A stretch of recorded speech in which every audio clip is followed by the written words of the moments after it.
हरि ओम। मंगलम भगवान विष्णु मंगलम गुरुर्ध्वजा मंगलम पुंडरीकाक्षा मंगलाय तनो हरि। गुरुर्ब्रह्मा गुरुर्विष्णु गुरुर्देव महेश्वर गुरु साक्षात् परब्रह्म तस्मै श्री गुरुवे नमः। ओम आदो देवकी देवगर्भजननम गोपी गृहवर्धनम माया पूतन जीवतापहरणम गोवर्धनो धारणम कंस छेदन कौरवादिहननम कुंती सुता पालनम। एतत् श्रीमद्भागवतं पुराणकथितं श्रीकृष्णलीलामृतं निगमकल्पतरोर्गलितं फलं शुकमुखाद्रवमृतसंयुतं पिबत भागवतं रसमालया मुहुरहो रसिका भुवि भावुका। प्रभु श्री कृष्णचंद्र नारायण जी के चरण कमलों में नतमस्तक होकर के गुरु श्री वेद व्यास जी, गुरु श्री माधवाश्रम जी, गुरु श्री नारद जी, गुरु श्री सुखदेव जी, गुरु श्री सुत जी के चरण कमलों में नतमस्तक होकर के मैं ये श्रीमद् भागवत महापुराण के 11वें स्कंद का 17वां अध्याय शुरू करने जा रहा हूँ, जिसमें आज का प्रसंग है वर्णाश्रम और धर्म निरूपण। वर्णाश्रम और धर्म निरूपण। उद्धवोवाच यस्त्वयाभिहितं पूर्वं धर्मस्त्वात् भक्तिलक्षण वर्णाश्रमाचारवतं सर्वेषां द्विपदामपि यथानुष्ठीयमानेन त्वयि भक्तिर्नृणां भवेत् स्वधर्मेणारविन्दाक्ष तत्समाख्यातुम् अर्हसि। पुरा किल महाबाहो धर्मं परमकं प्रभो यतेन हंसरूपेण ब्रह्मणे व्यातमाधव स इदानीं सुमहता कालेन मित्रकर्षण न प्रायो भविता मर्त्य लोके प्रागानुशासितः भोक्ता कर्ता विता नान्यो धर्मश्चायुचते भुवि सभायामपि वैरिज्यं यत्र मूर्तिधरा कलाः कत्रा वित्रा प्रवक्त्रा च भवता मधुसूदन त्यक्ते महीतले देव विनिष्टं क प्रवक्षति तत्त्वं च सर्वधर्मज्ञ धर्मस्त्वद्भक्तिलक्षण यथा यस्य विधीयेत तथा वर्णय में प्रभु। उद्धव जी कहते हैं, कमल नयन श्री कृष्ण, आपने पहले वर्णाश्रम धर्म का पालन करने वालों के लिए और सामान्यतः मनुष्य मात्र के लिए धर्म का उपदेश किया था, जिससे आपकी भक्ति प्राप्त होती है। अब आप कृपा करके यह बतलाइए कि मनुष्य किस प्रकार से अपने धर्म का अनुष्ठान करे जिससे आपके चरणों में उसे भक्ति प्राप्त हो जाए। प्रभु महाबाहु माधव, पहले आपने हंस रूप से अवतार ग्रहण करके ब्रह्मा जी को अपने परम धर्म का उपदेश किया था। रिपुदमन बहुत समय बीत जाने के कारण वह इस समय मर्त्यलोक में प्रायः नहीं रह गया है, क्योंकि आपको उसका उपदेश किए बहुत दिन हो गए हैं। अच्युत पृथ्वी में तथा ब्रह्मा जी की उस सभा में भी जहाँ संपूर्ण वेद मूर्तिमान होकर विराजमान रहते हैं, आपके अतिरिक्त ऐसा कोई भी नहीं है जो आपके इस धर्म का प्रवर्तन अथवा संरक्षण कर सके। इस धर्म के प्रवर्तक, रक्षक और उपदेशक आप ही हैं। आपने पहले जैसे मधु दैत्य को मारकर वेदों की रक्षा की थी, वैसे ही अपने धर्म की रक्षा कीजिए।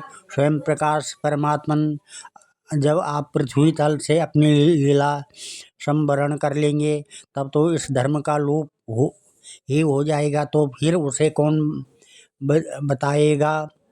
आप समस्त धर्मों के मर्मज्ञ हैं, इसलिए प्रभु आप उस धर्म का वर्णन कीजिए जो आपकी भक्ति प्राप्त कराने वाला है, और यह भी बतलाइए कि किसके लिए उसका कैसा विधान है। श्री सुखदेव जी कहते हैं, श्री सुखवाच इत्थम स्वभृत्य मुख्येन पृष्ठ स भगवान हरि प्रीत क्षेमाय मर्त्यानां धर्मानाः सनातनम। श्री सुखदेव जी कहते हैं कि परीक्षित, जब इस प्रकार भक्ति शिरोमणि से उद्धव जी ने प्रश्न किया, तब भगवान श्री कृष्ण ने अत्यंत प्रसन्न होकर प्राणियों के कल्याण के लिए उन्हें सनातन धर्मों का उपदेश दिया। श्री भगवानुवाच धर्माय एष तव प्रश्नो हे श्रेया सकरो नृणां वर्णाश्रमाचारवतं तद्भवं निबोध मे। आदौ कृतयुगे वर्णो नृणां हंसा इति स्मृता कृत्या प्रजा जात्या तस्मात् कृतयुगं विदु। वेद प्रणवम् एवाग्रौ धर्मोऽहं वृक्षरूपधृक् उपासते तपोनिष्ठा हंस मां मुक्ते किल विषा। त्रितामुखे महाभाग प्राणान् मे हृदयात्रयी विद्या प्रादुर्भूतस्य अहम् आसं त्रिविन्मुख। विप्र क्षत्रिय शूद्र मुख बाहुरूपादजा वैराजात पुरुषा जाता या आत्मचार लक्षणा। गृहाश्रमो जगन्नाथो ब्रह्मचर्यं हृदौ मम वक्षसदात् वने वासो यासो शीर्षाणि संस्थिता। वर्णानां श्रमणां च जन्मभूम्यानुसारिणीम् आसन् प्रकृतियो नृणां नीचैर्नीचोत्तमोत्तमा। समोदमस्तपः शौचं सन्तोषं शान्तिरार्जवम् मद्भक्तिर्दया सत्यं ब्रह्म प्रकृतिस्तु इमाम्। तेजोबलं धृतिं शौर्यं तितिक्षौदार्य उद्यम स्थैर्यं ब्रह्मण्यतैश्वर्यं क्षत्रियप्रकृतिस्तु इमाम्। आस्तिक्यं दाननिष्ठां च अदम्भो ब्रह्मसेवनम् अतोरिष्टार्थपोचार्ये भयस्य प्रकृतिस्तु इमाम्। शुश्रूषणं द्विजगवं देवानां चाप्यमाय्या तत्र लब्धेन सन्तोष शूद्रप्रकृतिस्तु इमाम्। अशोचामृतं स्तेयं नास्तिक्यं शुष्कविग्रह कामक्रोधस्य तस्य स्वभावोऽन्तेर्वसायिनाम्। अहिंसा सत्यमस्तेयं कामक्रोधलोभता भूतप्रियहितेया च धर्मोऽयं सार्ववर्णिकः। भगवान श्री कृष्ण ने कहा, प्रिय उद्धव, तुम्हारा प्रश्न धर्ममय है, क्योंकि इससे वर्णाश्रम धर्मी मनुष्यों को परम कल्याण का स्वरूप मोक्ष की प्राप्ति होती है। अतः मैं तुम्हें उन धर्मों का उपदेश करता हूँ। सावधान होकर सुनो। जिस समय इस कल्प का प्रारंभ हुआ था और पहला सतयुग चल रहा था, उस समय सभी मनुष्यों का हंस नामक एक ही वर्ण था। उस युग में सब लोग जन्म से ही कृत्य होते थे, इसलिए उसका एक नाम कृतयुग भी है। उस समय केवल प्रणव ही वेद था और तपस्या, शौच, दया एवं सत्य रूप 4 चरणों से युक्त मैं ही वृषभ रूपधारी धर्म था। उस समय के निष्पाप एवं परम तपस्वी भक्तजन मुझ हंस स्वरूप शुद्ध परमात्मा की उपासना करते थे। परम भाग्यवान उद्धव, सतयुग के बाद त्रेता युग का आरंभ होने पर मेरे हृदय से श्वास प्रश्वास के द्वारा ऋग्वेद, सामवेद और यजुर्वेद त्रयी विद्या प्रकट हुई और उस त्रयी विद्या से होता अर्धवायु और उद्गाता के कर्म रूप 3 भेदों वाले यज्ञ के रूप से मैं प्रकट हुआ। विराट पुरुष के मुख से ब्राह्मण, भुजा से क्षत्रिय, जंघा से वैश्य और चरणों से शूद्रों की उत्पत्ति हुई। उनकी पहचान उनके स्वभाव अनुसार और आचरण से होती है। उद्धव जी, विराट पुरुष भी मैं ही हूँ, इसलिए मेरे ही उरु स्थल से गृहस्थ आश्रम, हृदय से ब्रह्मचर्याश्रम, वक्षस्थल से वानप्रस्थ आश्रम, मस्तक से संन्यास आश्रम की उत्पत्ति हुई है। इन वर्ण और आश्रमों के पुरुषों के स्वभाव भी इनके जन्म स्थानों के अनुसार उत्तम, मध्यम और अधम होंगे। अर्थात उत्तम स्थानों से उत्पन्न होने वाले वर्ण और आश्रमों के स्वभाव उत्तम और अधम स्थानों से उत्पन्न होने वालों के अधम हुए। सम, दम, तपस्या, पवित्रता, संतोष, क्षमाशीलता, सीधापन, मेरी भक्ति, दया और सत्य ये ब्राह्मण वर्ण के स्वभाव हैं। तेज, बल, धैर्य, वीरता, सहनशीलता उदारता, उद्योगशीलता, स्थिरता ब्राह्मण भक्ति और ऐश्वर्य ये क्षत्रिय वर्ण के स्वभाव हैं। आस्तिकता, दानशीलता, दमहीनता, ब्राह्मणों की सेवा करना और धन संचय से संतुष्ट न होना ये वैश्य वर्ण के स्वभाव हैं। ब्राह्मण गो और देवताओं की निष्कपट भाव से सेवा करना और उसी से जो कुछ मिल जाए उसमें संतुष्ट रहना ये शूद्र वर्ण के स्वभाव हैं। अपवित्रता, झूठ बोलना, चोरी करना, ईश्वर और परलोक की परवाह न करना, झूठ मूठ झगड़ना, अकाम, क्रोध एवं तृष्णा के वश में रहना ये अंत्यजों के स्वभाव हैं। उद्धव जी, चारों वर्णों और चारों आश्रमों के लिए साधारण धर्म यह है कि मन, वाणी और शरीर से किसी की हिंसा न करें, सत्य पर दृढ़ रहें, चोरी न करें, काम, क्रोध तथा लोभ से बचें और जिन कामों के करने से समस्त प्राणियों की प्रसन्नता और उनका भला हो वही करें।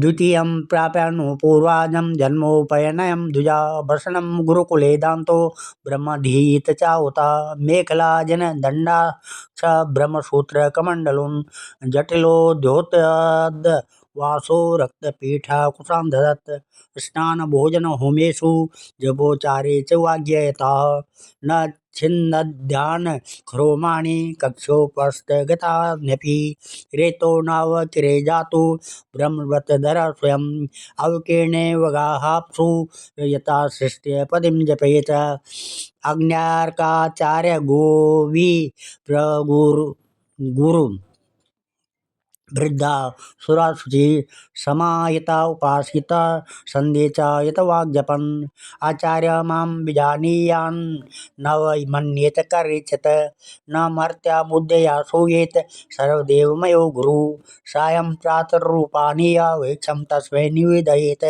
यच्चान्यद् अप्यो नो ज्ञातम् उपजित संयुत शुश्रूषमाण आचार्यं छन्दोपासित नीचवत् या न शय्यासनस्थानेर्नातिदूरे गीताञ्जलि एवं वृतो गुरुकुले वसेत् भोगविवर्जितः विद्यासंयते यावत् बिभ्रद्व्रतं खण्डितं यद्याच्छन्दसां लोकमारोक्षयन् ब्रह्मविष्टपं गुरुवे विनश्येद्देहं स्वदायार्थं यद्व्रता अग्नो गुरावात्मनि च सर्वभूतेषु मां परम् अपृथग्दिरुपासिता ब्रह्मवर्चस्वकल्मषा स्त्रीणां निरीक्षणस्पर्शा संलापाक्षेलनादिकं प्राणिनो मिथुनीभूतान् गृहस्थो अग्रतश्चेत्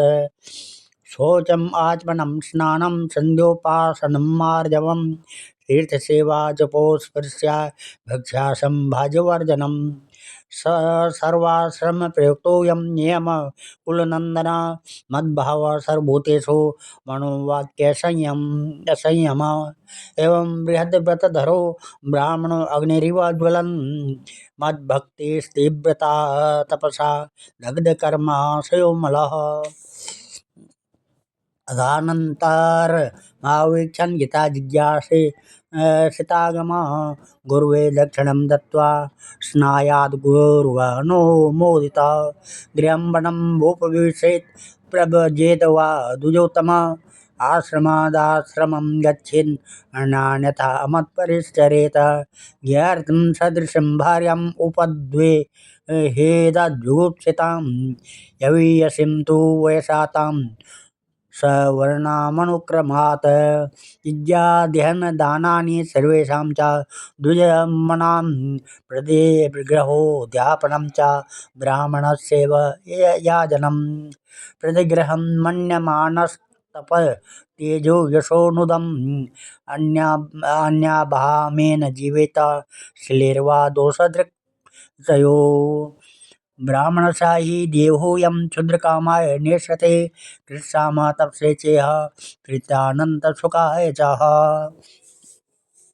इस प्रकार से ब्राह्मण, क्षत्रिय तथा वैश्य गर्भाधान आदि संस्कारों के क्रम से यज्ञोपवीत संस्कार रूप द्वितीय जन्म प्राप्त करके गुरुकुल में रहे और अपनी इंद्रियों को वश में रखे। आचार्य के बुलाने पर वेद का अध्ययन करे और उसके अर्थ का भी विचार करे। मेखला मृग चर्म वर्ण के अनुसार दंड, रुद्राक्ष की माला, यज्ञोपवीत और कमंडलू धारण करे। सिर पर जटा रखे। शौकिनी के लिए दांत और वस्त्र न धोए। रंगीन आसन पर न बैठे और कुश धारण करे। स्नान, भोजन, हवन, जप और मल मूत्र त्याग के समय मौन रहे और कक्ष तथा गुप्तेंद्रिय के बाल और नाखूनों को कभी न काटे। पूर्ण ब्रह्मचर्य का पालन करे। स्वयं तो कभी वीर्यपात करे ही नहीं। यदि स्वप्न आदि में वीर्य स्खलित हो जाए तो जल में स्नान करके प्राणायाम करे एवं गायत्री का जप करे। ब्रह्मचारी को पवित्रता के साथ एकाग्रचित्त होकर अग्नि, सूर्य, आचार्य, गो, ब्राह्मण, गुरु, वृद्धजन और देवताओं की उपासना करनी चाहिए तथा सायंकाल और प्रातःकाल मौन होकर संध्योपासन एवं गायत्री का जप करना चाहिए। आचार्य को मेरा ही स्वरूप समझे, कभी उनका तिरस्कार न करें। उन्हें साधारण मनुष्य समझकर दोष दृष्टि न करे, क्योंकि गुरु सर्वदेवमय होता है।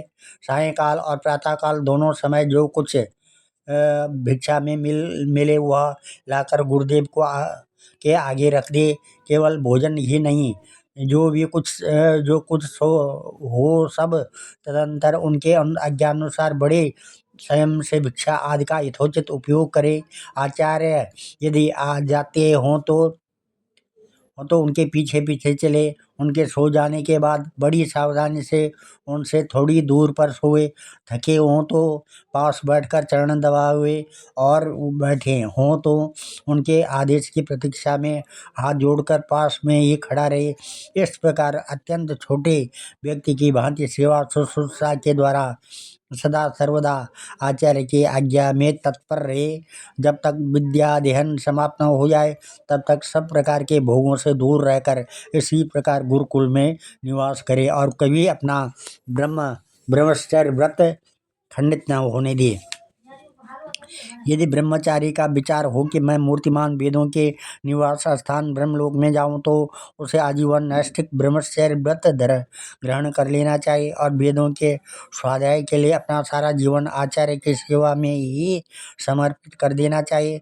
ऐसा ब्रह्मचारी सचमुच ब्रह्म तेज से संपन्न हो जाता है और उसके सारे पाप नष्ट हो जाते हैं। उसे चाहिए कि अग्नि गुरु अपने शरीर और समस्त प्राणियों में मेरी ही उपासना करे और यह भाव रखे कि मेरे तथा सबके हृदय में एक ही परमात्मा विराजमान है। ब्रह्मचारी ब्राह्मण, वानप्रस्थ और सन्यासियों को चाहिए कि वे स्त्रियों को देखना, स्पर्श करना, उनसे बातचीत या हंसी मस्खरी आदि करना दूर से ही त्याग दे। मैथुन करते हुए प्राणियों पर तो दृष्टिपातक न करें। प्रिय उद्धव, शौच, आचमन, स्नान, संध्योपासन, सरलता, तीर्थ सेवन, जप, समस्त प्राणियों में मुझे ही देखना, मन, वाणी और शरीर का संयम, यह ब्रह्मचारी, गृहस्थ, वानप्रस्थ और सन्यासी सभी के लिए एक सा नियम है। अस्पृश्यों को न छूना, अभक्ष्य वस्तुओं को न खाना और जिनसे बोलना नहीं चाहिए उनसे न बोलना, ये नियम भी सबके लिए है। नैष्ठिक ब्रह्मचारी ब्राह्मण इन नियमों का पालन करने से अग्नि के समान तेजस्वी हो जाता है। तीव्र तपस्या के कारण उसके कर्म संस्कार भस्म हो जाते हैं, अंतःकरण शुद्ध हो जाता है और वह मेरा भक्त होकर मुझे प्राप्त कर लेता है। प्यारे उद्धव, यदि नैष्ठिक ब्रह्मचर्य ग्रहण करने की इच्छा न हो, गृहस्थ आश्रम में प्रवेश करना चाहते हो तो विधि पूर्वक वेदाध्ययन समाप्त करके आचार्य को दक्षिणा देकर और उनकी अनुमति लेकर समावर्तन संस्कार करावे। स्नातक बनकर ब्रह्मचर्य आश्रम छोड़ दे। ब्रह्मचारी को चाहिए कि ब्रह्मचर्य आश्रम के बाद गृहस्थ अथवा वानप्रस्थ आश्रम में प्रवेश करे। यदि ब्राह्मण हो तो संन्यास भी ले सकता है अथवा उसे चाहिए कि क्रमशः एक आश्रम से दूसरे आश्रम में प्रवेश करे। किंतु मेरा आज्ञाकारी भक्त बिना आश्रम के रहकर अथवा विपरीत क्रम से आश्रम परिवर्तन कर स्वेच्छाचार में न प्रवृत्त हो। प्रिय उद्धव, यदि ब्रह्मचार्य आचार्य आश्रम बाद गृहस्थ आश्रम स्वीकार करना हो तो ब्रह्मचारी को चाहिए कि अपने अनुरूप एवं शास्त्रोक्त लक्षणों से संपन्न कुलीन कन्या से विवाह करे। वह अवस्था में अपने से छोटी और अपने ही वर्ण की होनी चाहिए। यदि कामवश अन्य वर्ण की कन्या से और विवाह करना हो तो क्रमशः अपने से निम्न वर्ण की कन्या से विवाह कर सकता है। यज्ञ यागादि अध्ययन और दान करने का अधिकार ब्राह्मण क्षत्रिय एवं वैश्यों को समान रूप से है, परंतु दान लेने पढ़ने और यज्ञ कराने का अधिकार केवल ब्राह्मणों को ही है। ब्राह्मण को चाहिए कि इन तीनों वृत्तियों में प्रतिग्रह अर्थात दान लेने की वृत्ति को तपस्या, तेज और यश का नाश करने वाली समझकर पढ़ाने और यज्ञ कराने के द्वारा ये अपना जीवन निर्वाह करे। और यदि इन दोनों वृत्तियों में भी दोष दृष्टि हो, परावलंबन, दीनता आदि दोष दिखते हों तो अन्न कटने के बाद खेतों में पड़े हुए दाने बीन कर ये अपने जीवन का निर्वाह कर ले। उद्धव, ब्राह्मण का शरीर अत्यंत दुर्लभ है। यदि यह इसलिए नहीं है कि इसके द्वारा तुच्छ विषय भोग ही भोगे जाए, यह तो जीवन पर्यंत कष्ट भोगने, तपस्या करने, अंत में अनंत आनंद स्वरूप मोक्ष की प्राप्ति करने के लिए है। शीलोच्छवृत्त्या परितुष्टचित्तो धर्म महान्तं विरजं जुषाणं मयार्पितात्मा गृह एव तिष्ठान् नाति प्रसक्ता समुपेत शान्तिम्। समुद्धरन्ति ये विप्रं सीदन्ति मत्परायणं तानुदारिष्ये नाचेलादापाभ्यो नैर्वर्णवात् सर्वा समुद्धरेद्राजा पितेव विश्वनाथ प्रजा आत्मानम् आत्मना धीरो यथा गजपतिर्गजान् एवं विदो नरपतिर्विमाने नारकवर्चसा विदो ये शुभं कृत्सम् इंद्रेण स मोदते सीदन विप्रो बणे वृत्त्या पणे वे पणे ये रेवा पदम रेत खड्गेन वा पदाक्रांतो न स्वावृत्त्या कथं च न वैश्यावृत्त्या तु राजन्यो जीवन मृगया पदी तरेद्वा विप्ररूपेण स्ववृत्त्या कथं च न शूद्रवृत्तिं भजेद्वैश्य शूद्र का रुकक्रियां कृत्सान्मुक्तो न गर्हेण वृत्तं लिप्सेत कर्मणा वेदाध्ययन स्वाध्याय स्वावल्या न धैर्योदयम् देवर्षि पितृभूतानि मद्रूपाण्यहं यजेत यदीक्षयोपवन्येन शुक्लेन पारिजितेन वा धनेन पीडयन् भृत्यान् न्यायेनैव हरेत् क्रतुन् कुटुम्बेषु न सञ्जेत न प्रपद्येन कुटुम्ब्यपि विपचिन्न स्वरं पार्शयेत् दृष्टमपि दृष्टवत् पुत्रदारात् बन्धूनां संगमं पान्थसंगम अणुदेहं विदन्ते स्वप्नो निद्रानुगो यथा इत्थं परे मृषन्मुक्तो गृहेष्वातिथिवद्वसं न गृहे रणुबध्येत निरमो निरहंकृता कर्म गृहे मेधीर हेरिष्टा मामेव भक्तिमान् तिष्ठेत् वनम् उपविशेत् प्रजावान् वा परिभ्रजेत। इस प्रकार से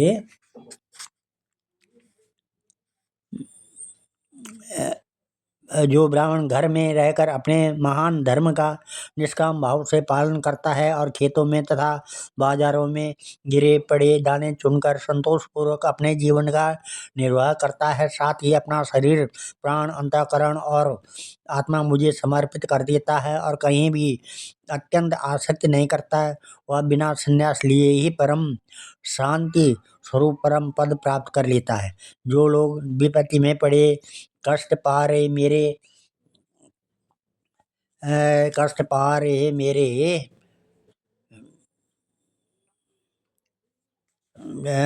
कष्ट भक्त ब्राह्मण को विपत्तियों को बचा लेता है, उन्हें मैं शीघ्र ही समस्त आपत्तियों से उसे प्रकार बचा लेता हूँ, जैसे समुद्र में डूबते हुए प्राणी को नौका बचा लेता है। राजा पिता के समान सारी प्रजा का कष्ट उद्धार करे, उन्हें बचावे, जैसे गजराज दूसरे गजों की रक्षा करे और धीर होकर स्वयं अपने आप से अपना उद्धार करे। जो राजा इस प्रकार प्रजा की रक्षा करता है वह सारे पापों से मुक्त होकर अंत समय में सूर्य के समान तेजस्वी विमान पर चढ़कर स्वर्ग लोक में जाता है और इंद्र के साथ सुख भोगता है। यदि यदि ब्राह्मण अध्यापन अथवा यज्ञ आदि से अपनी जीविका न चला सके तो वैश्यावृत्ति का आश्रय ले लिए और जब तक विपत्ति दूर न हो जाए तब तक करे। यदि बहुत बड़ी आपत्ति का सामना करना पड़े तो तलवार उठाकर क्षत्रियों की वृत्ति से भी अपना काम चला ले, परंतु किसी भी अवस्था में नीचों की सेवा, जैसे श्वान वृत्ति कहते हैं, न करे। इसी प्रकार यदि क्षत्रिय भी प्रजा पालन आदि के द्वारा अपने जीवन का निर्वाह न कर सके तो वैश्यावृत्ति व्यापार आदि कर ले। बहुत बड़ी आपत्ति हो तो शिकार के द्वारा अथवा विद्यार्थियों को पढ़ाकर अपनी आपत्ति के दिन काट दे, परंतु नीचों की सेवा श्वान वृत्ति का आश्रय कभी न ले। वैसे भी आपत्ति के समय शूद्रों की वृत्ति सेवा से अपना जीवन निर्वाह कर ले और शूद्र चटाई बुनने से आदि कार वृत्ति का आश्रय ले ले, परंतु उद्धव ये सारी बातें आपत्ति काल के लिए ही है। आपत्ति का समय बीत जाने पर निम्न वर्णों की वृत्ति से जीविकोपार्जन करने का लोभ न करे।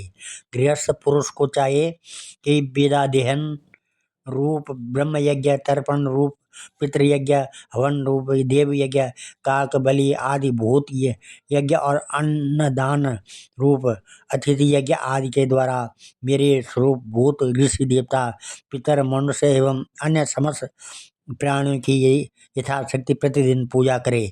गृहस्थ पुरुष अनायास प्राप्त अथवा शास्त्रोक्त रीति से उपार्जित अपने शुद्ध धन से अपने भृत्य आश्रित प्रजाजन को किसी प्रकार कष्ट न पहुंचाते हुए न्याय और विधि के साथ ही यज्ञ करे। प्रिय उद्धव, गृहस्थ पुरुष कुटुंब में आसक्त न हो, बड़ा कुटुंब होने पर भी भजन में प्रसाद न करें, भजन में प्रमाद न करें। बुद्धिमान पुरुष को यह बात भी समझ लेनी चाहिए कि जैसे इस लोक की सभी वस्तुएं नाशवान हैं, वैसे ही स्वर्ग आदि परलोक के द्वार लोग भी नाशवान ही है। या जो स्त्री पुत्र भाई बंधु और गुरुजनों का मिलना जुलना है वह वैसा ही है जैसे किसी या ऊपर कुछ फोटो ही इकट्ठे हो गए हों, सबको अलग अलग रास्ते जाना है। जैसे स्वप्न नींद टूटने तक ही रहता है, वैसे इन मिलने जुलने वालों का संबंध ही बस शरीर के रहने तक ही रहता है, फिर तो कौन किसको पूछता है। गृहस्थ को चाहिए कि इस प्रकार विचार करके घर गृहस्थी में फंसे नहीं, उसमें इस प्रकार अनासक्त भाव से रहे मानो कोई अतिथि निवास कर रहा हो। जो शरीर आदि में अहंकार और घर आदि में ममता नहीं करता उसे घर गृहस्थी के फंदे बांध नहीं सकते हैं। भक्तिमान पुरुष गृहस्थी उचित शास्त्रोक्त कर्मों के द्वारा मेरी आराधना करता हुआ घर में ही रहे, अथवा यदि पुत्रवान हो तो वानप्रस्थ आश्रम में चला जाए या संन्यास आश्रम स्वीकार कर ले। यस्वा शक्ति मतरेये पुत्र वित्तेषणातुरा स्त्रेण कृपणाधिमूढ़ो ममाहामिति बाध्यते। ओहो मे पितरो वृद्धो भार्या बालात्मजात्मजा अनाथा मामृते दीना कथम जीवन्ति दुःखिता। एवं गृहाशया क्षिप्तो हृदय मूढ़धीरयम् अतृप्तास्तान् उद्यायन् मृतोरन्नं विशते तमः। इस प्रकार से प्रिय उद्धव, जो लोग इस प्रकार का गृहस्थ जीवन न बिताकर घर गृहस्थी में ही आसक्त हो जाते हैं कि स्त्री पुत्र और धन की कामनाओं में फंसकर हाय हाय करते रहते हैं और मूर्तावश स्त्रीलंपट और कृपण होकर मैं मेरे के फेर में पड़ जाते हैं। वे बंध जाते हैं।